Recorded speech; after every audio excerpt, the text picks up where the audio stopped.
Here we are on Lake Tenkiller in Oklahoma for my first Bassmaster event. I have 137 anglers, if I remember correctly, competing at this event. It's for the most part clear water reservoir in Oklahoma, which is kind of a rarity in that state, and has some really good fishing, all three species: largemouth, spotted bass, smallmouth. Got my personal best smallie on this point in practice. It was a 20-incher. Here I'm just throwing drop shot, hook into a smaller spotted bass. I wasted the first 30 minutes or so throwing all the moving baits and top waters and stuff on this point, but couldn't get a bite. So I started throwing everything else I had before I moved to my plan B area.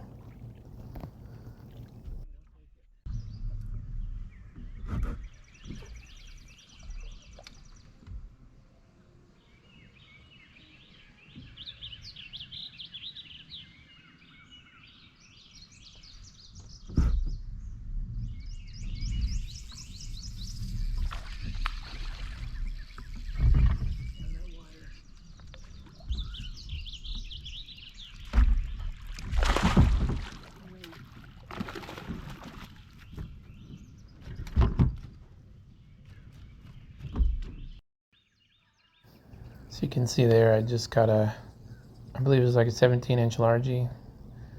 Pretty good size one on a wacky rig. I started noticing that there's a shad spawn going on these docks. And I had a wacky rig in my hand and caught one on it, so I just kind of kept it in my hand. It's not the stereotypical shad spawn bait, but based off of what I learned in practice about the fish's mood and what they wanted to go for, and that I just caught a fish off of it, I just kind of kept it in my hand and kept throwing it. I don't think I caught a single fish in practice on a wacky. I mean, I didn't really throw it that much, but I kind of had the mentality of, if it ain't broke, don't fix it. And I spent an hour and a half on the backside of this dock just throwing a wacky. There was a guy working through the docks with a glide bait, and he was getting some bites too, but just the way that this area is set up for me and what I thought made the most sense was just keeping that wacky in my hand and just picking this little section apart, which I continue to do, just kind of going with the flow.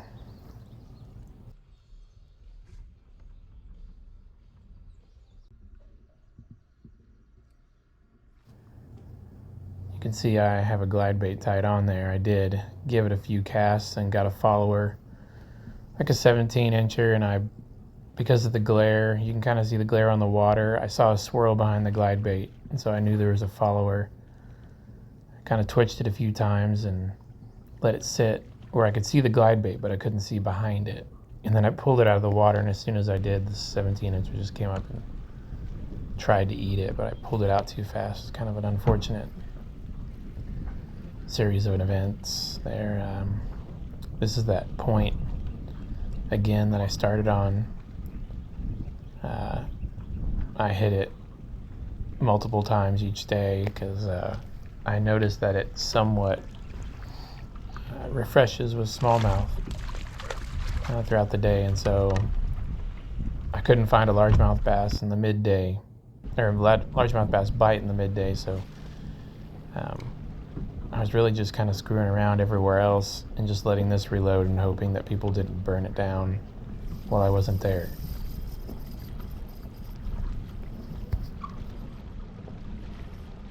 Oh, this one feels better.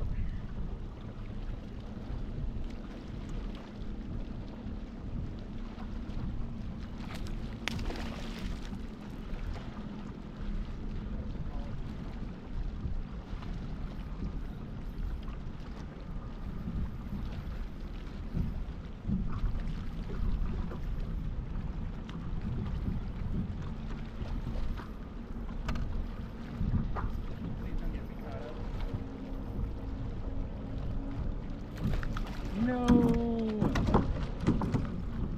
Oh, dang it. Why? Why does this happen? I should have took my time or forced. No.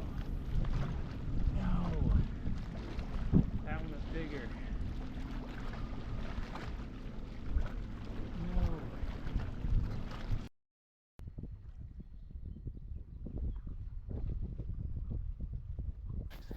No. Well, as you saw there, I lost a good smallie, probably about an 18. And I just hooked up with another smallie here, a little smaller than the last one.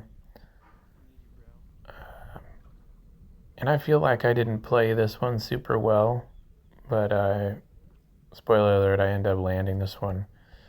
And the one that I lost just before this, I felt like I played pretty well, had a pretty good timing and everything down. It just came unpinned from a finesse jig at just the wrong time. This net you see here, I combined 3 different nets this past week. I liked the handle of one, it was long. I liked the netting material of another, and then the framework of the opening of the net I liked from a third net. Just combined them, and I didn't really experiment with the net in practice. I just kind of lipped all my fish. And I started figuring out in the tournament that it's kind of big and unwieldy. Which is unfortunate because I think it cost me a couple fish. It caused me to be a little indecisive. This is the end of day 1, and I didn't end up getting the last 2 hours filmed because my GoPro kept overheating. And I just stopped wanting to deal with it, so I just shut it off, or I just let it stay off. I did end up catching a nice 18.75 smallie on that same point. I think with like an hour left to go or so. Unfortunately, I don't have that one on film. This is the beginning of day 2. I'm in 21st place. Just kind of wasting time with a topwater buzzbait. Threw a spinnerbait on this point. This is a different point than the first day. It just finished raining. There was a nice shad spawn going on. It just felt right to throw a spinnerbait and a buzzbait, but the bass just didn't want it for some reason. I threw it for a good 30 minutes or so.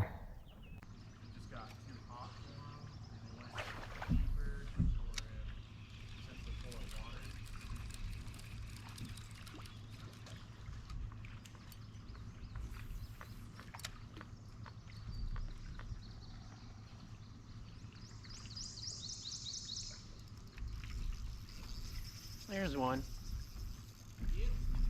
I haven't got him yet, but he feels decent. Yeah, he's decent.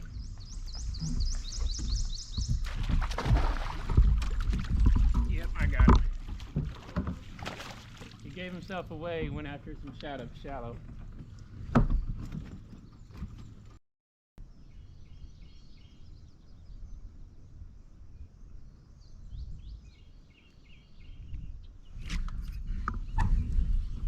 Stay on, please.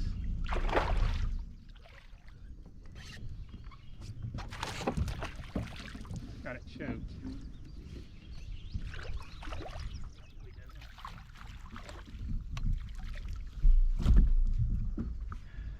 Good job, dude.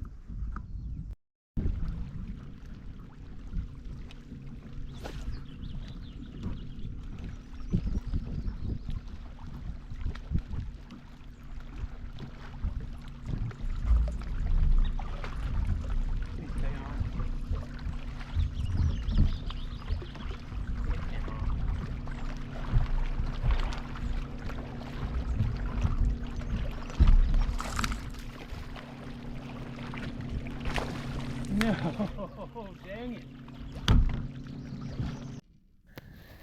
That last fish, I mean, I had it on a DT16 treble hook bait. You can see it swinging here.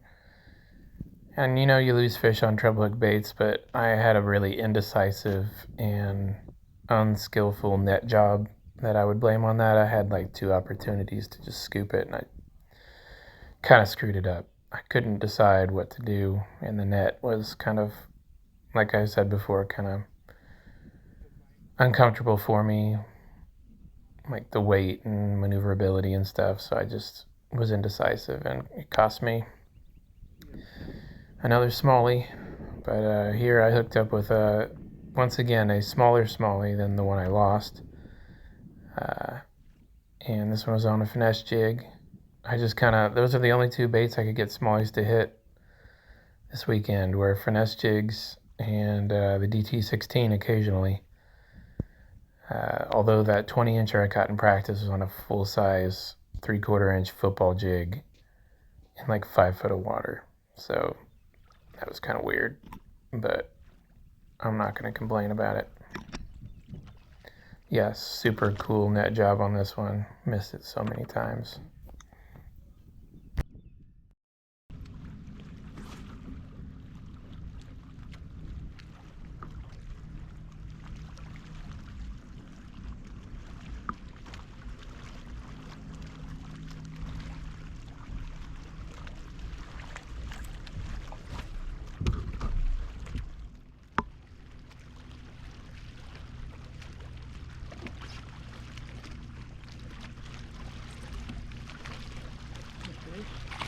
Oh god. Please stay stand. He's on the back hook.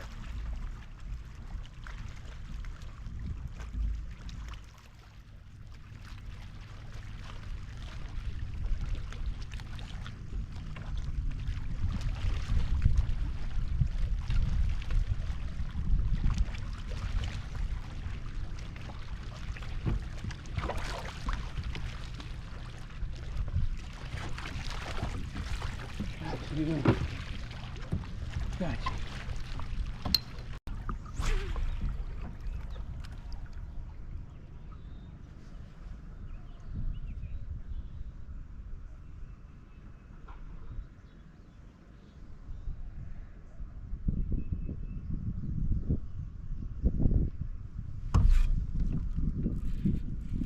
Feels good. Feels good. Oh my gosh.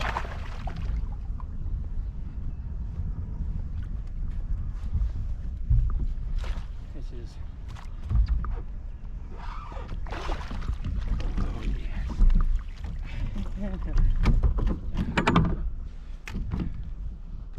That makes the tournament right there. Oh my gosh. Got a bug-eyed 20-incher.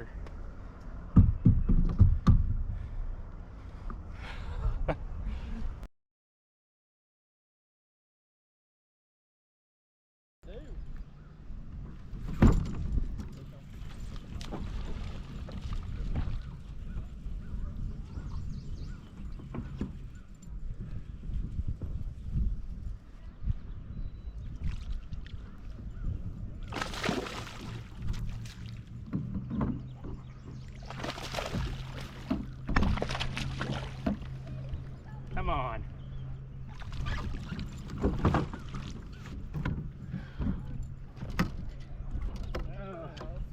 I did my best to screw that one up. No, well, I mean, I couldn't see anything. You're landing here on the other side. Just go ahead and measure her, bro. I get a photo once you're all done. Okay. Yeah, I don't want you to lose it. Thanks. Yeah. I'm over here shaking. Before I take any photos. I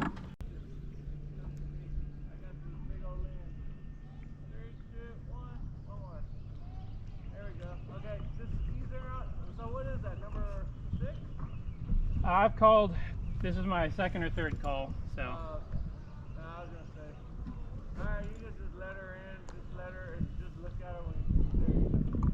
One more. There you go. Perfect, man. Yeah, that'll call me up over an inch. Good job. Thanks. It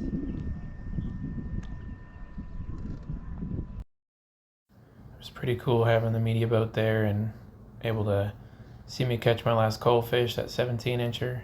Ended up calling me about 1.5 inches and getting me into a podium finish at my first Bassmaster event, 3rd place. Pretty stoked about it. Still processing it. Looking forward to my next one. fortunate that after losing some key smallmouth in this tournament, I was able to put together some pieces of the puzzle with the largemouth, that wobblehead jig on the old bank line that accounted for this 17-incher and my 20 1/4 inch fish just before that. Without those, I probably wouldn't have got a check.